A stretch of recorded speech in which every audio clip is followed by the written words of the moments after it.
நண்பா வணக்கம். இந்த வீடியோவில் ஒரு முக்கியமான விஷயத்தை பற்றி பார்ப்போம். என்ன அப்படின்னு பார்த்தீங்கன்னா, பாகிஸ்தானுக்கு சப்போர்ட் பண்ண இந்த துருக்கியை இந்தியா இப்போ ஒரு சின்ன ரூட்டு போட்டு கதற விட்டாங்க அப்படின்னு பார்க்கப்படுது. ஒரு தரமான செக்மேட் நியூஸு நம்ம துருக்கிக்கு வச்சுருக்கோம் அப்படின்னு பார்க்குறோம்.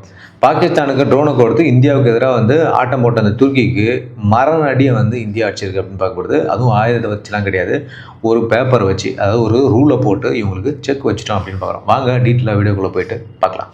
சரி, என்ன நடந்துச்சு இந்த ஆப்ரேஷன் சிந்தூர் அப்போன்றது நமக்கு நல்லாவே தெரியும். துருக்கி மிகப்பெரிய துரோகம் பண்ணிச்சு. அதாவது இந்த மே மாதம் நடந்த ஆப்ரேஷன் சிந்தூர் மூலமாக பாகிஸ்தானோட தீவிரவாத முகங்களை நம்ம போய் அடித்து தும்சம் பண்ணோம்.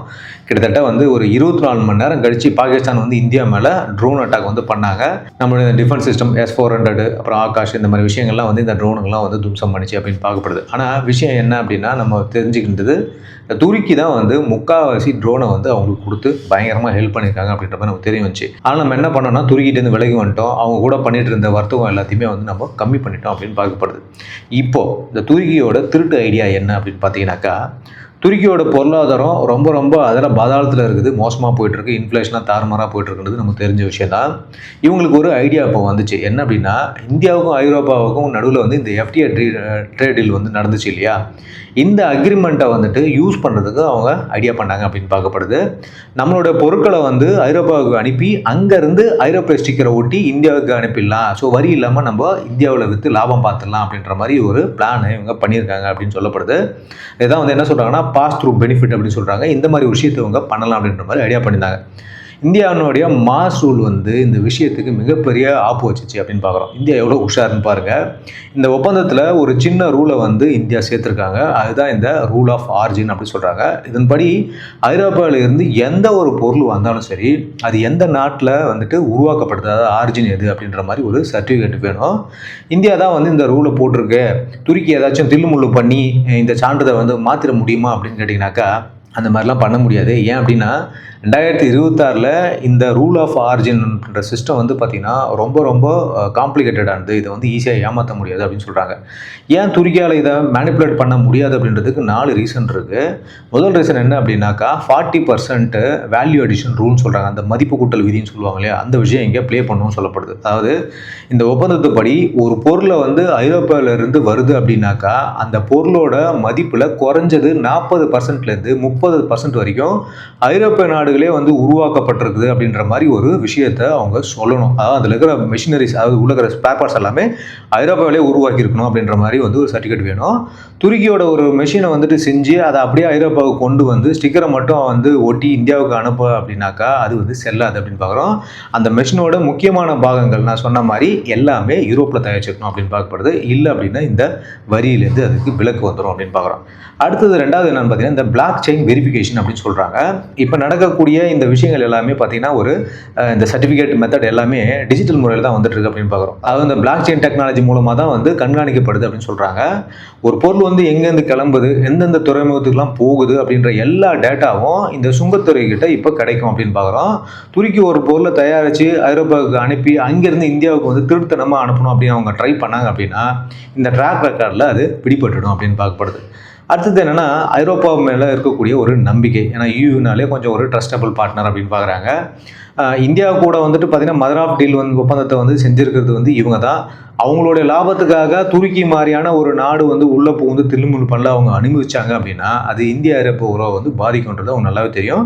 அதனால் ஐரோப்பிய அதிகாரிகள் இந்த விஷயத்தில் ரொம்ப கவனமாகவும் ஸ்ட்ரிக்டாகவும் இருப்பாங்க அப்படின்றது நம்மளோட எதிர்பார்ப்பு. துருக்கி நினச்சாக்கா ஒரு கடையில் போய் ஸ்டிக்கரை மாற்றுற மாதிரி இந்த விஷயத்தெல்லாம் மாற்றிட பிளான் பண்ணலாம். ஆனால் இந்தியா போட்டிருக்கக்கூடிய இந்த டிஜிட்டல் போட்டு ஒரு பொருள் ஐரோப்பாவிலேருந்து கிளம்பும்போது அதுக்கு பர்த் சர்டிஃபிகேட் எடுக்கிற மாதிரியான விஷயம் அப்படின்னு பார்க்குறோம். அதில் துருக்கியோட கைரேகை இருந்துச்சு அப்படின்னா, இந்திய கஸ்டம்ஸ் ஆஃபீஸர் அதை நோ சொல்லி அங்கேயே நிறுத்திடுவாங்க அப்படின்னு பார்க்குறது. துருக்கியோட இந்த தில்லுமுள்ளு வேலை இப்போது இந்தியா கிட்ட செல்லுபடி ஆகலை அப்படின்னு நம்ம பார்க்குறோம்.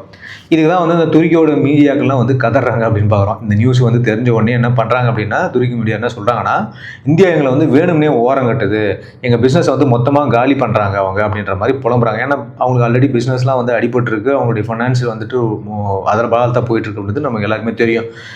இந்த ஆப்ரேஷன் சிந்தூரில் இவங்க பண்ணது வந்து மிக மிக மோசமான துரோகம் அப்படின்னு தான் நம்ம பார்க்குறோம். சம்மந்தமே இல்லாமல் இவங்க உள்ளே பூந்து அங்கே வந்து சப்போர்ட் பண்ணது வந்து மிகப்பெரிய துரோகம் அப்படின்னு நம்ம பார்க்குறோம். ஏன்னா நம்ம அவங்க நாட்டில் எர்த்குவேக் வரும்போது ஆப்ரேஷன் தோஸ்துன்னு சொல்லிட்டு முதல் நாளாக போய் நின்று அவங்களுக்கு உதவிலாம் பண்ணோம். அது எல்லாமே மறந்துட்டு இந்த நாடு இந்த மாதிரி பண்ணது வந்து ஒரு கேவலமான செயல் அப்படின்னு தான் வந்து பேசப்படுது. இந்த ஆப்ரேஷன் சிந்தூருக்கு அப்புறம் இந்தியாவோட பிஸ்னஸ் கிட்டத்தட்ட 20% வந்து குறைஞ்சி போச்சு அப்படின்னு பார்க்குறோம். இப்போ ஐரோப்பிய பொருட்கள் வந்து வரி இல்லாமல் வர்றதுனால துருக்கி பொருட்களை வந்து இந்திய மார்க்கெட்டில் வந்து கண்டிப்பாக மவுசு குறைஞ்சிரும் அப்படின்னு பார்க்கப்படுது. ஏன்னா துருக்கியோட பொருளுக்கு வந்து இதுக்கப்புறம் நமக்கு வேல்யூவே கிடையாது. ஏன்னா யூரோப்போட பொருள் எல்லாமே வந்து 0% வரும்போது நமக்கு ஏன் அந்த பொருளை வாங்க போகிறாங்க மக்கள் அப்படின்னு நம்ம பார்க்குறோம். இப்போ துருக்கி இந்தியாவுக்கு அனுப்பக்கூடிய பொருட்கள் வந்து பார்த்தீங்கன்னா என்னென்ன அப்படின்னு பார்த்தீங்கன்னா நார்மலாகவே மிஷினரி அனுப்புகிறாங்க, கெமிக்கல்ஸ் அனுப்புகிறாங்க, மார்பிள்ஸ் அனுப்புகிறாங்க, அப்புறம் இன்ஜினியரிங் ஸ்பாட்ஸ்லாம் அனுப்புகிறாங்க. இந்தியாவினுடைய துருக்கி இறக்குமதி இப்போதைக்கு பார்த்தீங்கன்னா 20.8% வந்து குறைஞ்சி வரும். 3 பில்லியனாக இருக்குது அப்படின்னு பார்க்குறோம். ரொம்ப ரொம்ப கம்மியான 3 பில்லியன்றது ரொம்ப கம்மியான வியாபாரம் அப்படின்னு பார்க்கப்படுது. இந்தியாவினுடைய துருக்கிக்கான ஏற்றுமதி பார்த்தீங்கன்னா 14% தான் இருக்குது அப்படின்னு பார்க்குறோம். கிட்டத்தட்ட பார்த்தீங்கன்னா 5.7 பில்லியனாக வந்து இது குறைஞ்சி போச்சு அப்படின்னு சொல்கிறாங்க. ஸோ இப்போது இந்தியா வந்துட்டு ஒரு விஷயத்தில் தெளிவாக இருக்குது. நமக்கு எதிராக நிற்கிறவனுக்கு பொருளாதார ரீதியாக எப்படி செக் வைக்கணும் அப்படின்றது நமக்கு நல்லாவே தெரியும்.